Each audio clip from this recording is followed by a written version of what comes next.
Welcome to USA Global TV and Radio, where our mission is to provide education, entertainment, hope, and inspiration. USA Global TV and Radio connects you with experts and audiences all around the world every single day to help you succeed in business and to live a richer life. Visit us at usaglobaltv.com to learn about career and life-changing training and mentoring programs like the Listening Mentor. Subscribe to our newsletter to stay informed about our special programs and offers. Discover how you can become a guest on one of our shows or a host or producer of a USA Global TV and Radio show of your very own. That's USA Global TV and Radio, where the doctor is always in.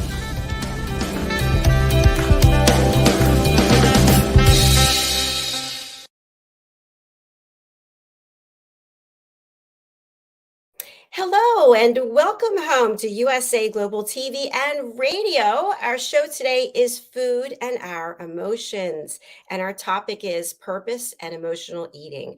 I'm Dr. Jacalyn Kerbeck, and I'm thrilled to welcome you here. I know that I, every single day, have a challenge with food, back and forth, don't eat it, do eat it, work out more, work out less, on and on and on, that hamster wheel that just goes round and round. So we have an expert here today to help us understand why we act the way we act, why we make the choices that we make. Before we bring her out, let's welcome the star of our show, Mr. Red.olaughlin. Hello. Good morning, Dr. Jacalyn. Hello, it's nice to see you. It's always great to be seen. So, Red, you have a lot of expertise when it comes to longevity and it comes to the body and understanding what's going on instead of putting a Band-Aid on it or taking some drugs and hoping that it's all going to figure itself out. You actually look at the root cause at the cellular level, why things happen, correct? Yes, my primary enjoyment in life, passion, if you want, is to research the human body at the cellular level, chemically speaking. I look for cause and effect relationships. Treat a cause, fix a problem. Treat a symptom, you'll always be treating symptoms. Around 15 years of age, my first love in life was chemistry, long before I met my wife, which will be 55 years this year. And I got a degree in it. Unfortunately, I didn't get a chance to practice it. I got an invitation to Vietnam, and then that kind of changed things a little bit. However, about a dozen years ago, my wife came down with breast cancer, and I had a chance to get back into my chemistry field by looking at what could I do for some of the chemo drugs and everything that was going on. It was just affecting her significantly. And so I started delving back into it. At that point in time, I was writing and speaking on motivation, self-improvement, self-esteem, subconscious mind. I wrote a book on that particular area, wrote a couple other books. And then since I started researching how can I help my wife subdue some of these problems she was having with the drugs, all of a sudden I found my love of chemistry just opened back up again. And since then I've continued that research. I've kind of honed in rather than just health and wellness. My primary focus is longevity, and that's where I spend most of my time nowadays. And with that, Dr. Jacalyn, I'm going to turn it back over to you, and we will get down to our special guest today. Absolutely. And thank you, Red. You've helped me in so many ways. As you know, I'm doing intermittent fasting every day, and I've changed my behavior. So thank you for all that you do to help others. Let us welcome our special guest, who is also welcoming other people. She's been on our platform before, which is always a thrill to me when someone comes back, because I feel like we must be doing something right and people have more to share to help others. Her name is Amy Bondar, and she's joining us from Canada. She's an expert when it comes to nutrition and eating psychology. She's a coach, and she's been in this area of expertise for more than 20 years. Let's welcome her to the program. Amy, come on out. Thank you so much. Thanks so much for having me. I'm really excited to be here. This is my favorite topic to speak about. So it's wonderful to be on this show and discuss this with you both. Thank you so much, Amy. You know, you might have heard what I just shared in the beginning. Every day we have to make choices when it comes to food. And sometimes they can just torment us. I know I'm constantly tormented, as I shared before. And I realized that our purpose and our behavior have to be related in some way. But one thing I'd really like to talk about, just as we introduce the show, is we work so hard. Don't we deserve some pleasure? We always deserve pleasure, absolutely. And food is one of our sources where we receive pleasure. So often we deny that of ourselves because of all of our diet rules and our nutrition culture that we have. But the truth is that when we eat, we're supposed to receive pleasure. However, we can also receive pleasure from doing the things that we love to do in our life and ensure that we're living in alignment. And when we do that, then we receive a lot of pleasure. And our eating then starts to give us, we make our food choices to give us energy to do the things we love to do. But when we're not receiving pleasure in our day from our daily tasks, from the work that we do, that's often when we seek pleasure, perhaps from food, but not from the most soulful place, right? We're using it to fill a void because we didn't receive pleasure in the things that we did in our day. Understood. Wow. Thank you so much. Red. Well, from a subconscious mind perspective, that's one of the areas that I've written a book on and I speak about quite often. We have, as you well know, that mindset. We have things that we want to do, and I know you're a specialist. You were trained under Dr. John DeMartini, and I've attended some of his lectures over the years. I fell in love with him a long time ago when he started speaking on the radio. And anyway, but I think that's a key area, because if we don't know what we're doing, why we're doing it, it kind of we don't have as you mentioned at the very beginning of the show, we don't have that purpose, and we don't. In fact, I think most of us don't realize that purpose we can align with our food choices and actually make ourselves a whole lot more successful in what we want to do, because we've taken not just the brain power, but now we're taking the nutritional power that supplements everything that we're doing. So I think that would be a great way to start into this discussion on, how does everything work?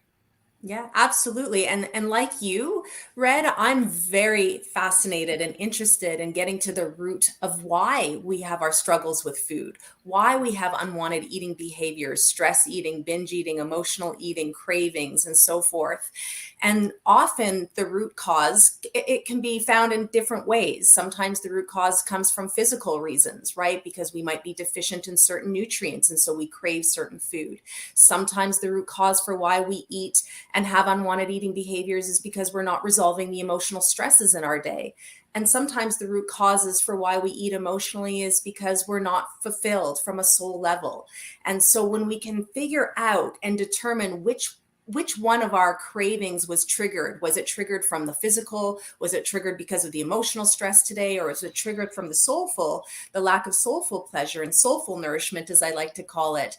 Then we can really start to decipher our nutrition, and we can really understand it and learn from it. I believe that our nutrition, it's our greatest teacher. Our relationship with food, it's our greatest teacher. But so often we miss the opportunity to learn, because as soon as we succumb to a food craving or an emotional or binge eating moment, we often go right into shame and guilt, right? Whereas we don't take the time to actually explore what was the trigger in the first place. And I think that's the key piece in helping us to truly transform our relationship with food, with our body, and with ourselves.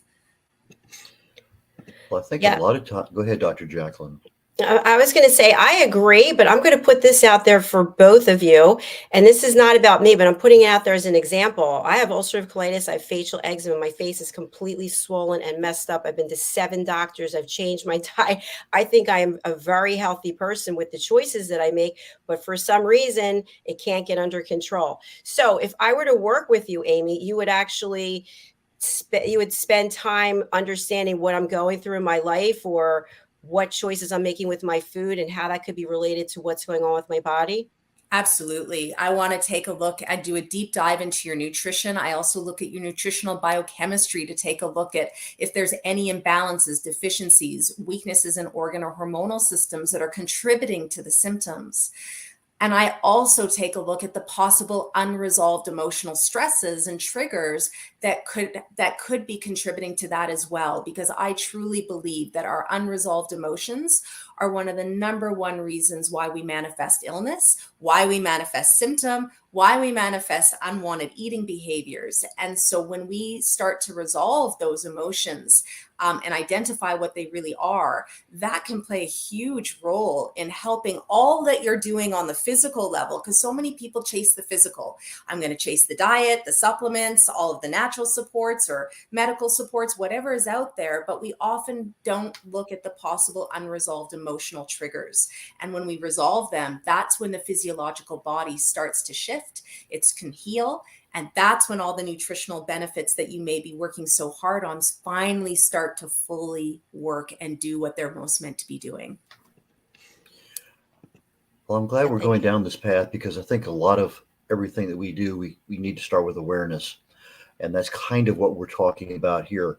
You talk about nutrition, and most people, they have no concept of what they really need. They have no idea of what they're really getting.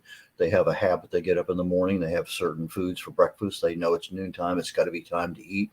The afternoon snack, whatever it may happen to be, the drive home, the stresses on them.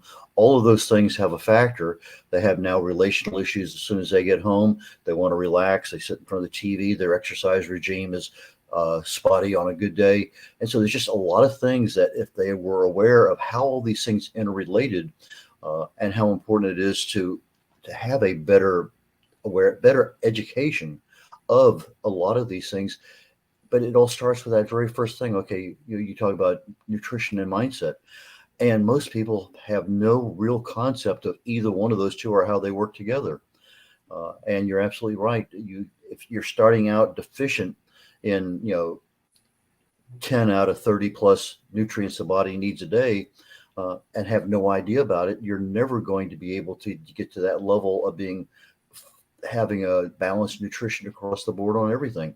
And then that becomes the level platform for the emotional and the spiritual and everything else in our lives that we have a chance to really explore and expand in. Yes. And I think that where some of that disconnect comes from is because there's just so much conflicting and confusing information out there in the nutritional world. I mean, it is a mass playground of so much confliction. And so sometimes it's hard to even know where to begin, which is where I come in. But on a deeper level too, I think we've really disconnected to the why and the purpose of eating. For me personally, I teach my clients and my audiences is that we really want to eat for energy and vitality so that we can do what we love to do in our lives. Right. But so often we're eating for the pleasure, for the joy, for the fulfillment, for the instant gratification, because we're not feeling that joy in our days. And so food becomes that for a lot of people. And so I think we have to reconnect to the why, to eat for the energy. I often talk about food as vibration, and everything in the universe has a vibration. Nature has vibration. Essential oils have vibration, food has vibration, and our cellular body, Red, which you know a lot about this, it has vibration. Our cells are vibrational. They emit light frequency, and so does whole natural food. And when we start to eat foods that have photons of light, natural vibration, that's what our cells start to resonate with. So the level and the quality of our energy and our vibration is absolutely dependent and correlated to the level and vibration of the food in which we eat. And if we're eating that live, colorful, whole natural food that's nutrient dense, that grows and subsists in nature, then our energy, our vibration is much higher, and we emit that out to the world. And that's what we want to connect to. It's like, where do you want to play in the game of life? How do you want to show up in the world? Do you want to be high vibration, or do you want to be low vibration?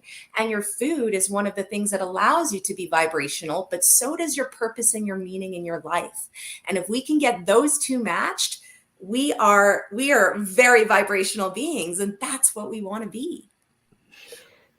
Yeah, I want to just share a couple of things. I agree with what you're saying. I think one of the challenges is, and I've shared this before, I grew up with a father who instilled food was a celebration.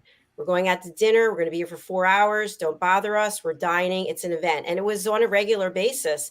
And then I think when you watch mainstream television, which I don't do, but it's on all day, you hear the commercials and you see the images and it's like, wow, I really want that Mick whatever food or fast food.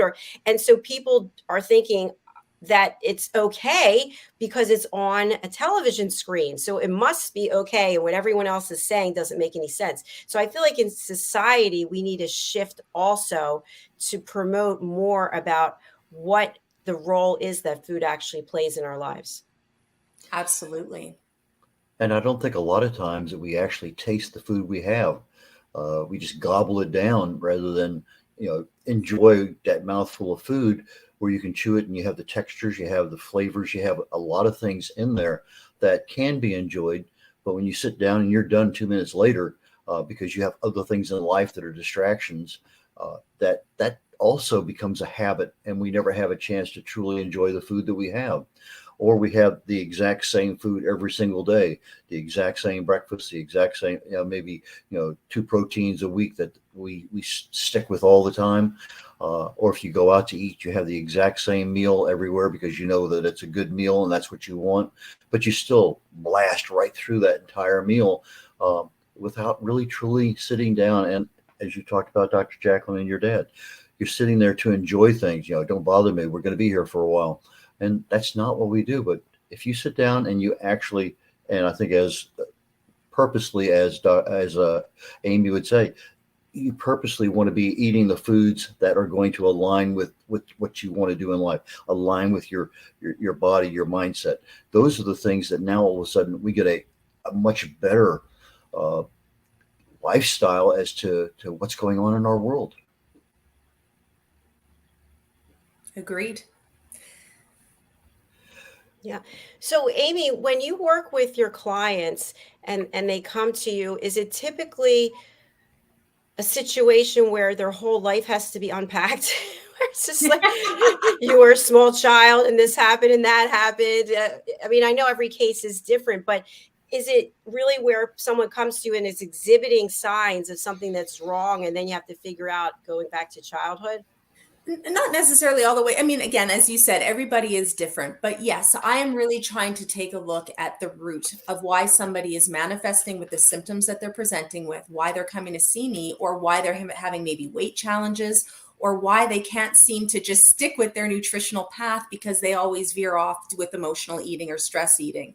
So my job is to really take a look at what are those triggers. Was there some of the unresolved traumas and conflicts from your past? Because absolutely that can play a role in how you're doing food and how your health symptomatology is presenting. So yes, I might take a look at those things. I also very much spend time asking my clients what they do and if they're fulfilled in what they do in their day, because so many people aren't doing what they love to do. And that definitely contributes to fatigue. It contributes to low immunity. It contributes to depression, anxiety, and emotional eating. And often it can even contribute to a heaviness of weight that they carry.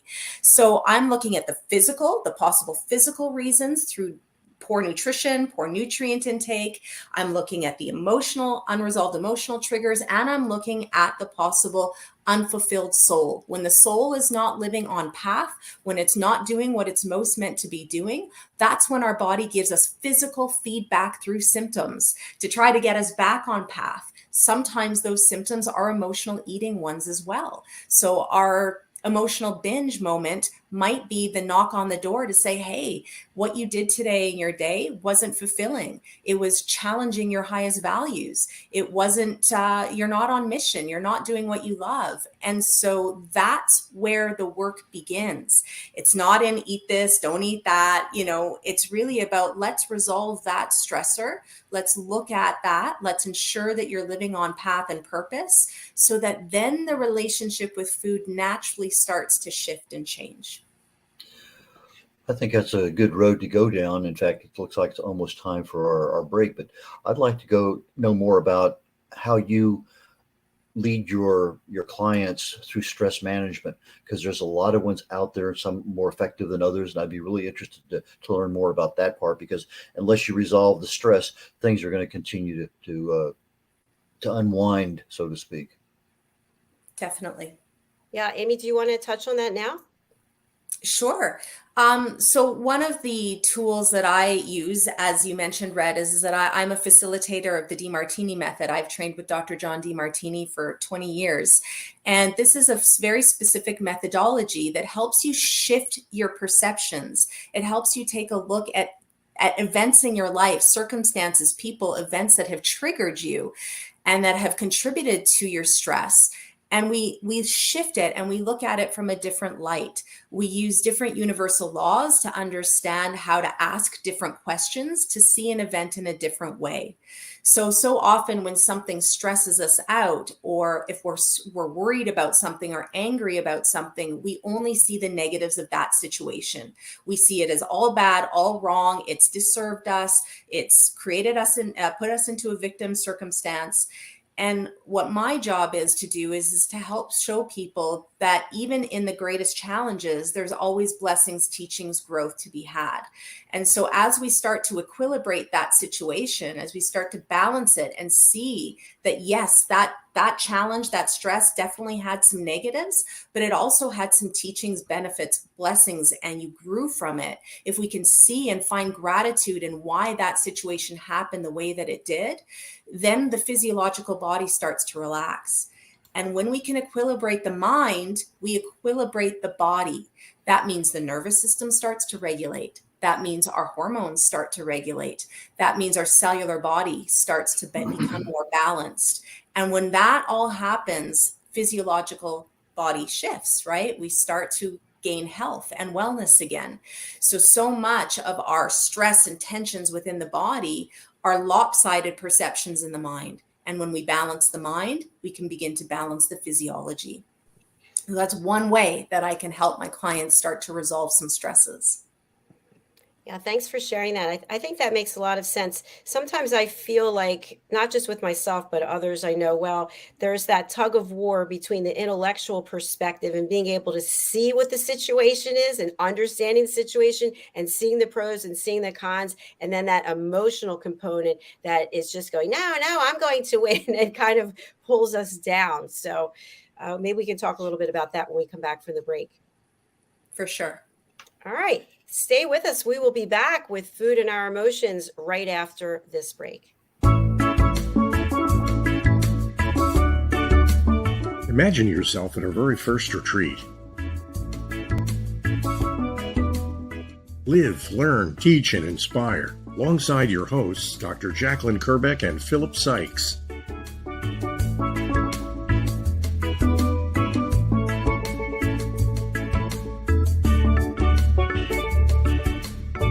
In partnership with USA Global TV and Radio and the British School of Excellence.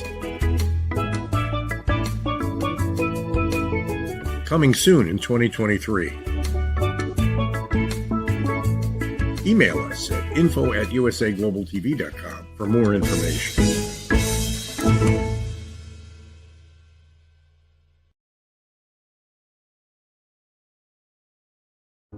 I just can't take it anymore. I am so tired. I am so frustrated and burnt out. Why won't anyone listen to what I have to say? Yet I look on social media and everybody's smiling and having a great time. Meanwhile, I feel totally alone with my world rushing by.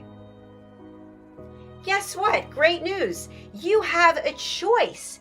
You can change the dynamic by learning how to listen at an elevated level yourself through the power of listening educational courses. Can you imagine from where you are today to having a life overflowing with abundance? It's possible. Learn how to listen at an elevated level. You'll have deeper connections, better relationships, and more authentic conversations. Start today. Go to usaglobaltv.com, education, and learn how to listen. We have courses and children's books. Let's work together to learn how to listen.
welcome back to our show here at USA Global TV and Radio. Today we are on food and our emotions with our special guest, Amy Bondar, and we are talking about right now triggers and that battle between our intellects, understanding and watching what's going on, and those emotions that are just overriding the situation.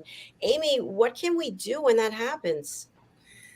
Yeah, so you talked about how we can in our mind sort of take a look at the pros and cons of a situation, and sometimes we do that very flippantly and very quickly, like, oh yeah, I get it, I see it. But in order to really put it in our heart and to really anchor it and actually truly have the shift, we have to come to a place of gratitude. We have to come to a place of seeing how this situation and stressor actually serves me in my life. And without this challenge, without this trigger, I wouldn't be who I am today. I wouldn't be where I am in my life today. I wouldn't have all these benefits that I've just realized about this. And you really want to come to a place of, wow, like it's a moment of gratitude, of certainty, and that you wouldn't have changed that stressor or challenge in any way. And that takes time. Sometimes I'll sit in a session for, if I'm doing a method, a DeMartini method session, it's usually a 2.5-hour session. So it's not just a 5-minute thing, right? We really have to sit and work and do the work to resolve the things that are most triggering to us. Yeah, I really like that. Thank you. Just a follow-up question, just an example. Let's say someone's in a marriage and it's just not working, and they realize that what their role is, they realize the other person's role, and they're grateful for all the years they had together, but they just know that they can't keep going on with the way things are. Is that something where the person says, okay, but I should still be grateful because of this, this, and this, and I should hang in there? Yeah, if you can leave with love and gratitude and really appreciate your partner for the time that you had, then I think that that's a beautiful parting. It doesn't mean that there's no hurt. It doesn't mean that there's not, sorrow or grief that you experience as a result of leaving that relationship. But there's nothing wrong with separating from a marriage that's no longer serving. If you're both in love and gratitude for the time that you had, I think that that's a beautiful way to part. Yeah. Thank you for sharing that. Yeah. One of the things just before the break caught a kind of a little thing in my brain, because you're talking about the events we've had in our lives that affect us. And before I was enamored, that's probably truly a good word to use, because I really do like a lot of the stuff that Dr. John DeMartini was putting out. I was following Dr. Morris Massey. I'm not sure if you know him or not, but one of his first movies out or videos out way back then was You Are What You Were When. So when you were born, when you grew up, what the economic situation was, the world situation, all those things were going on that affects your life. And even if you have two kids born a year apart, there are some major differences in how they turn out in life and what they consider to be important. And that was probably the first thing that really got me involved way back when. Well, why do we do the things we do? And if you understand that, okay, that back there is connected to that, and that's connected to that, then all of a sudden you see, my goodness, that does. And that to me, I think is not an aha moment, but it leads us down a path that we have control over a lot of things in our lives, even if a lot of bad things happened.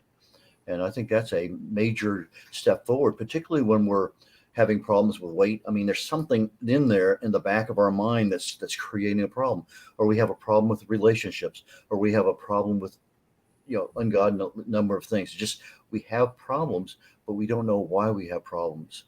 And I think it's because we're not taking the time to do the deep exploration on those, because again, we're often chasing the physical. We're chasing the next perfect diet, the next magic pill.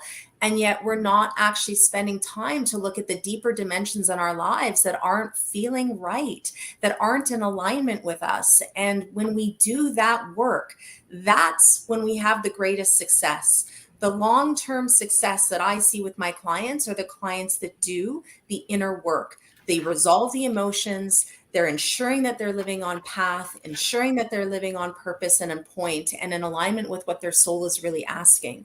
But it's the clients that don't do the physical, the emotional work, and they don't do the soul work, and they just continually chase the next diet, the next diet, the next diet. They're always going to be on the weight loss journey, and they're always going to be chasing calories or chasing the next fad.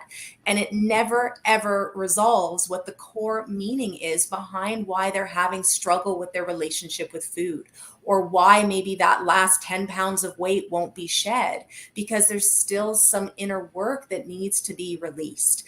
That to me is our biggest failing in our nutritional world out there, is people are not talking about the importance of doing the inner work to get the external results. And to me, that's where the gold is. That's what I do in my practice. And that's the work I love to do, because my ultimate mission is to help people transform their relationship with food, with body, and their self. And if we're not doing the emotional and soul work, we're not doing the major transformation. Yeah, I agree with that. And I'm wondering what your thoughts are on the fact that we get to where we are, as Red was saying, over time. And yet we want the magic wand to wave it and make everything change overnight. And they just don't go together. They sure don't. You know, we're in a lifelong journey with ourselves and our food. And our society, we like the instant fix and the instant gratification, but that's not what gives us the long-term results, as I mentioned. I think if we can really realize is that we do relate with food every single day of our lives. It's our longest lasting relationship. If you think about it, really from the moment that we're born, I mean, even the moment of our conception to the time of our physical death, we nourish, we eat, we have to relate with food.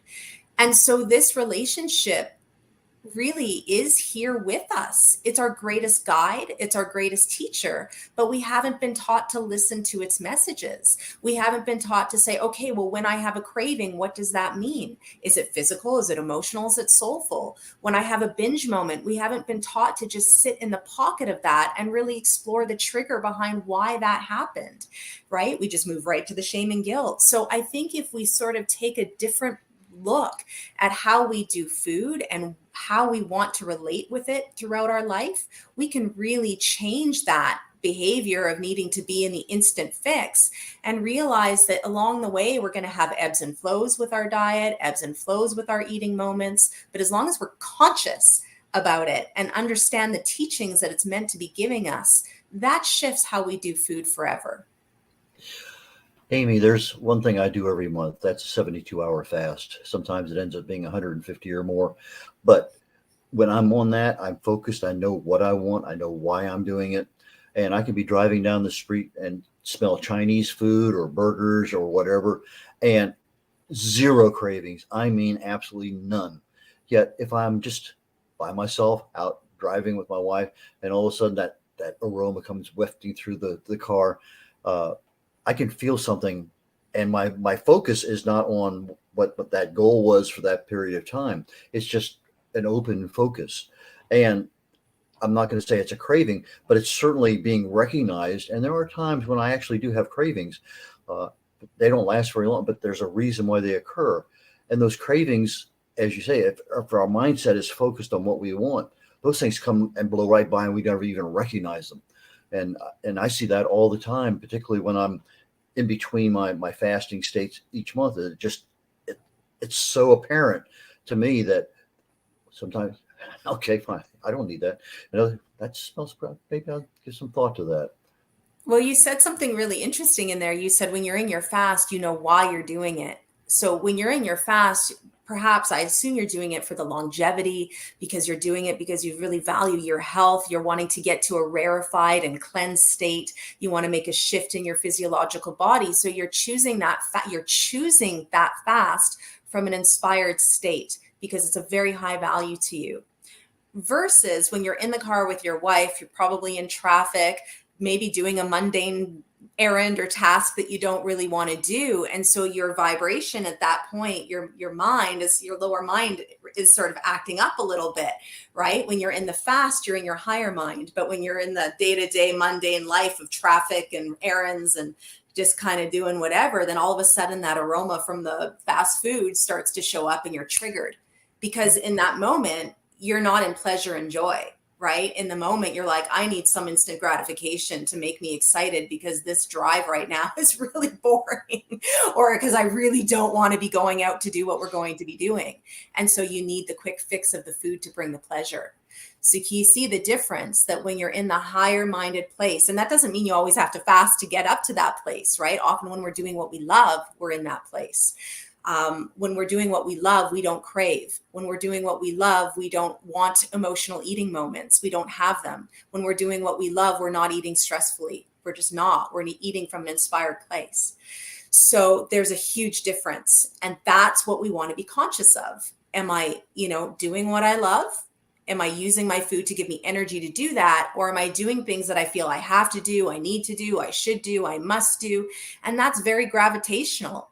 That's not soul giving. It's not energy giving. And that's often when we start to crave those foods or give in to the temptations, because it's the joy and pleasure that we're not receiving from doing what we love. That's the distinction, I believe, Red, that we have to pay attention to. I think that all, sorry, Red, I was going to say, I agree. Yeah, you're absolutely right, because I have a list. I know where I'm going. I know what needs to be done. I know when I need to get back. I have that planned out. It's just not a willy-nilly, yes, let's go out and wander. We do that, but not very often. But when I'm, focused, okay, we need to be back. I got this at that time. I got this, whatever it may happen to be. And so that makes a lot of sense, what you said there, because I have a focus, but it's not a higher focus. It's a now focus. It's time-driven focus, but it's not an enjoyment or a goal achieving focus other than, I need these 3 items here. I need to pick that up. Those things there are a lower level, lower vibration, as you said earlier. So a lot of that does make a significant amount of difference in the way that I'm perceiving outside stimuli as I'm going through life. And so that does make a lot of sense, Amy. It really does. Perfect. Yeah, Amy, one of the topics I'd love for you to touch on, and then I invite you to come back because I don't think we'll be able to finish it in this time, is I've seen this throughout my years in working in corporate. For example, you're traveling, you're with the same people, and they've got this big bag of pills, supplements that they have to take. And yet they're having a cheeseburger with fries and a Coke. And I think to myself, I don't think that's going to cancel out that. But in their mind, they're saying, no, I take these supplements and everything's going to be all right. Yeah, I believe that our nutritional supplementation needs to be an adjunct. It needs to be to top up the good food that we're eating, not as the, what we think might be the insurance policy to, to make up for the lack of good nutrition and good lifestyle choices we're making. So, yeah, I don't really agree with that, just to pop some pills to counter the choices of bad food. I think we have to find a higher reason, a higher purpose for why we're eating well, why we want to make the choice to eat well, and then use our supplementation to optimize that. But I think it's moot if you're eating poor quality food and then you're taking these supplements. It's really not going to make much of a difference for your overall longevity and health. I loved how you used the term insurance policy, because that's exactly what we do. We think, oh, I got this over here that's going to save the day if I do this, this, and this. One of the key takeaways that I have from this show today, and I thank you for that, both of you, is that we can be doing all the right things, but if we haven't addressed what's going on inside, if we have triggers that are constantly, we're reacting because of it, then it doesn't matter all the other things that we're doing, because we got to get to the root cause of the problem. Is that correct? Exactly. That's where the real work is. And that's what we're being called to do. And the more you do that work, that's when all the physical things that you're doing will finally work and really, really give you that health and longevity and vitality that you're seeking. And so you got it, Dr. Jacalyn. Yay. Well, thank you for that. I'm going to be 60 in 10 days. So at least I learned something that I can incorporate to all these things that I'm doing for my physical self. And I need to incorporate that as well. So thank you. Amy, you've got a special giveaway. Tell us about it. Yeah, these are meal suggestions, optimum meals suggestions to enhance your energy and vitality. The way in which they're created are going to help to just really ensure that you're feeling satisfied, satiated, and free of craving. They'll bring you a lot of pleasure and joy while you're eating them because they're all foods that are going to raise your energy and vibration. And how can people reach out to you, and who would you like to contact you about partnering with you? Yes, the best way to reach out to me is through my website, amybondar.com. And I'm loving to work with people. I welcome people to work with me who are ready to do the emotional and soul work to finally get to the root of why they have unwanted eating behaviors, weight challenges, or physical symptoms that won't go away. And for those people in our audio audience today, that's Amy, A-M-Y, Bondar, B-O-N-D-A-R. So A-M-Y, B-O-N-D-A-R, amybondar.com. Thank you so much. Thank you, Amy. It was a pleasure. I know you're coming back on another one of our programs, and we look forward to having you then. And thanks for getting up so early. Yeah, thank you so much. It was great to see you, and I look forward to the next time I can chat with you both. Thank you for having me. Thank you. Enjoy the rest of your day. Bye for now. Bye now. Bye. That was really very eye-opening and inspirational. Well, I think it went from the area of awareness, which we really did cover, into educational, which is something we don't always get into in some of these programs. And so from that perspective, I learned a lot today too, with regard to maybe focusing a little higher than what I do when I just go out for regular mundane things. Yeah, I have things I need to do, want to do, got to do, but it's not always in alignment with everything else that's going on that day that's important. So yeah, that was worth the price of admission today. Thanks for getting up early, you as well. You know, something that I really am taking a look at as a result of this conversation is I've been told that I operate in my masculine energy most of the time. And I've been working on it the last couple of years to be more in my feminine energy. People would say, "Where's sweet Jackie?" I'm like, "She's dead. There's no Jackie." Like, I have work to do. I have things to get done, and I'm going 100 miles an hour. And I feel like now that I've tapped more into that feminine side, maybe the emotions are coming up and I need to address what they relate to, if that makes sense. Well, I think in your world, do you have time? But we have to make time because this I is our know. life, right? We I can't be know, and controlled by like a puppet control. I mean, it's not like you have from 11 to 12 today. It's Dr. Jacalyn time. No, I It's don't catch have up on it. everything else that's going on. With 350 shows a week that you're doing, you just don't have time for that. It's funny because I love my workouts. I walk twice a day, and of course I'm working the whole time, one of those idiot people texting, calling, and then I go to solid core. And before I go into solid core, I have to mentally psych myself up for the level of springs that I'm going to be using because I could get hurt if I don't do it the right way. So there is no relaxation time, and that's where I have to work on it. I've got to find a way to relax so I can deal with the emotions and the triggers, and amen to that. So enough of me. And if you don't write it down, it won't happen. So it's got to be written down on your schedule. Got to be on that otherwise, clipboard. it's not going to. It's just like we have 10 days to get your book out. We got a lot to do because the last 4 days we're locked out of the system. So we got to get that whole thing done. Oh, my friend, I've been up since 4 working on it. Don't worry. Okay. All right, we're going to sign off for now. Red, how do people reach out to you, and who do you want to contact you? Tell us about your new book. My latest book is Understanding the Causes of Alzheimer's. I go into 7, 8 different pathways at Alzheimer's. In fact, most diseases start, but Alzheimer's has a certain end function with regard to the neurons in the brain and our ability for cognitive thinking. And everything that I have as far as my contact information is on my website, red.olaughlin.com. That's R-E-D, red like the color, O'Laughlin, O-L-A-U-G-H-L-I-N. So it's red.olaughlin.com. My phone number, my email address are there. Those are my 2 preferred methods of contact. So give me a call. I'm a speaker. I'd be more than happy to talk, whether it's virtual or in person. The other things I do is I have books on various aspects of longevity. And I'm a researcher. I publish stuff almost quite often, used to be every single day, but other things in my life have gotten in front of me. So I probably really need to get back to trying to publish every single day. But anyway, red.olaughlin.com is the best way to reach me. And I have another 2 shows today on the USA Global TV and Radio Network. At 1 o'clock Central, 2 o'clock Eastern, we have The Wise Ones. And then I have number 4, I believe, out of 6 on lifestyle and longevity on Talking Heads on the USA Global TV and Radio Network. And that's at 2 o'clock Central, 3 o'clock Eastern today. And so with that, Dr. Jacalyn, I'm turning it back over to you. All right. Thank you very much. Thanks, everyone, for being here. Our next show is The Corner Bookstore. We'll be back a little bit later on today, and we'll see you then. Thanks again, Amy. Thank you again, Red. And thank you to everyone watching or listening. Bye.